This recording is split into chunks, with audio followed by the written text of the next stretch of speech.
Hey guys, Dr. Brockshire. I want to take this moment to share some information about a lot of the tools that you've been using over the last 2 years. Probably didn't know why you were using them. You just took our advice for it and said, I got to use this because Doc said so. And so in the last 6 months, I keep hearing, well, what's your protocol for this? And what's your protocol for that? Well, the protocol is a starting point. It's not the end point, all right? And I want you to remember that because everybody's unique, everybody's an individual. So when we try to design a protocol, we want to take into account all of these individual tendencies that all of us have. And frankly, a lot of us are pretty weird. So when you're talking to friends and family about what they've been doing to keep themselves healthy over the last couple of years, hopefully they've been talking about things like we're using. So things like Cyanotrol. Now the question is, why Cyanotrol? Like, Doc, come on, what's all about Cyanotrol? What's the story here? We get it. Sinatrol. Okay, so that's where the name comes from. And yes, you use it for the sinuses. But technically, Cyanotrol was designed as an antifungal. Because I don't know if you know this or not, but roughly 80% of sinus infections are actually fungal. So if you're taking an antibiotic for a sinus infection, it's not always the wisest move, because only about 20% of sinus infections are bacterial. So, big question is, why Cyanotrol and what's in it? So what I'm going to be doing for you the rest of the year is giving you these breakdowns as a formulator and a chemist and an herbalist about why these tools are built, why the recipe, and why we use them so much. So right out of the gate, if you're looking at the label, and if you're craving Cyanotrol right now, that's okay. But we've got N-acetylcysteine, all right? This is NAC. And you may have read about NAC lately because Amazon banned its sale. So you can't buy NAC on Amazon anymore. Why? Well, the FDA has been flexing its muscles since 2011, and they want to make NAC a drug. Why now? Well, at that dosage, 750 milligrams, there have been clinical trials that have shown that NAC can prevent respiratory inflammation when you're sick. Ta-da! No wonder they want to ban it now. So NAC has always worked for any infection-related symptoms. In fact, years ago, a study was done on people who were taking NAC regularly. They had the flu but didn't know it. So if you're sick and you're feeling ick, you've got those aches, take some NAC and it helps with the aches. Specifically, NAC is just an amino acid, but it helps the liver process the inflammation caused by viruses. So it's one of those tools we use for the dreaded cytokine storm. I'm not sure we can say that. Too bad. The second ingredient, near and dear to my heart, is Andrographis paniculata. Andrographis is a very bitter weed. It's so bitter that the bugs don't eat it. Now, we use Andrographis primarily as an immune tonic, but it is antiviral, antibacterial, and in India, they use it as an antiparasitic. And let's face it, in India, they have a lot of weird bugs. I mean, there's a COVID variant named after the country. That's the Delta variant. It used to be known as the Indian variant. So Andrographis has always been used for immune challenges.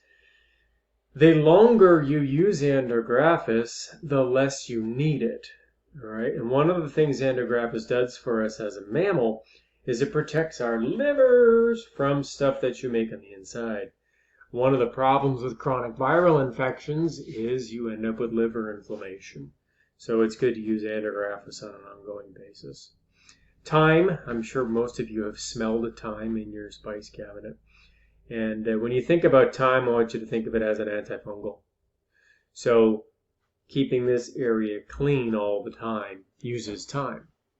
Turmeric, we don't need to spend too much time on turmeric other than to understand that Cyanotrol was recently upgraded to the full complete turmeric matrix.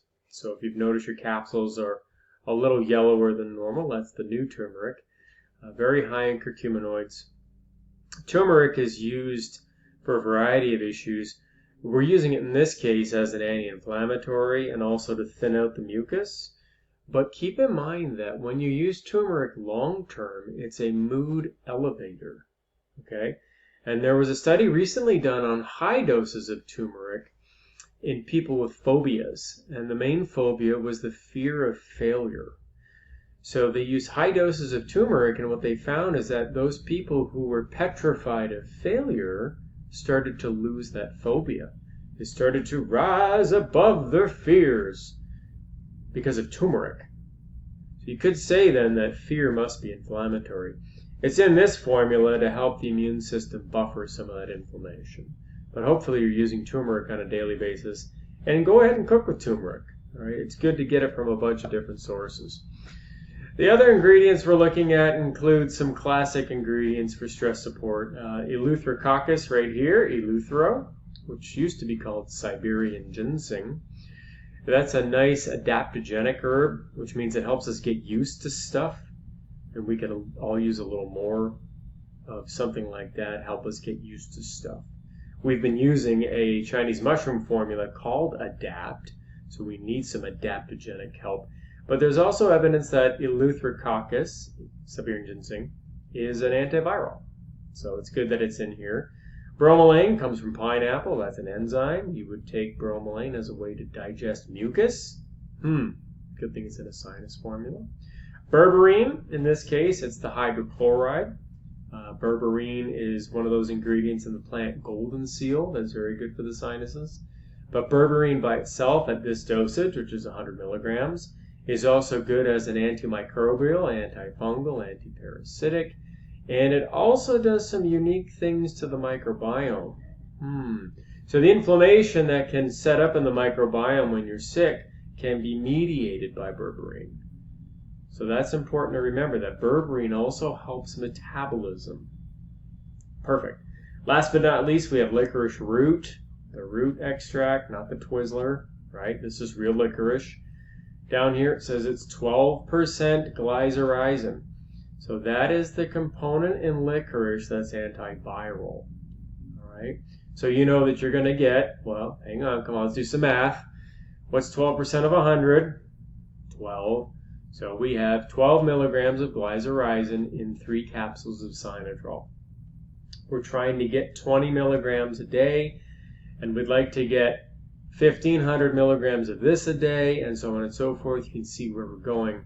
That's why in acute situations we like to use Cyanotrol at 3 capsules 2 times a day.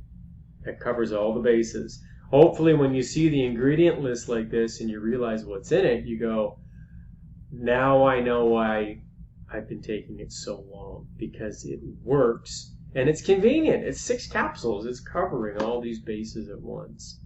Now, we've used a lot of other things, I know. We'll get to those. But in the meantime, take your Cyanotrol. It's one of the few products that we've been able to source consistency without back orders, with elevated quality levels. It's made in Wisconsin. We can get it pretty easily, and we're able to keep the cost down. So take your Cyanotrol. If you don't know what to do, start with Cyanotrol.